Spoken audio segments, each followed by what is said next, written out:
How do you stay confident and not arrogant? How do you contain the humility and not let it get to your head? It is a good question because as an artist, as a writer, one of the challenges is if you don't keep that sort of ear to the ground where you're listening to other people and reading other works and being in awe of that and listening to people's stories, your stories are going to get worse if you're not listening to other people. You also have to have, particularly when you're starting out, a certain level of confidence where you're like, yes, I want people to pay me for this.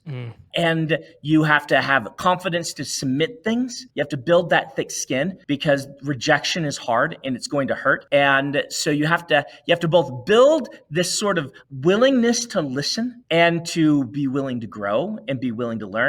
At the same time, cultivating a sense of confidence in your ability to send things out and say, yes, I expect people to pay me for what most people who do this for fun. And that balance is something you have to learn very early on. And I think that one of the advantages that I have is I got to learn a lot of this when I was not very famous. It started in college where I was showing books to my friends and I was the best writer among the friend group at that time, right? And that's a small group. Right? Like being the fastest third grader in your school. Yeah. You're the fastest third grader. Yeah. And that does help. And then I got the stepping stone of being surrogate famous, where the Wheel of Time, I would have these big crowds, but I would know, hey, these people are here for the Wheel of Time, not for me. I think that was a really good stepping stone as well to kind of keep in mind, I don't own this. But I've always had the philosophy, I work for a patron. Fans are my patrons. I work for them. I don't necessarily write the books in mind of exactly for them. I write the books the best that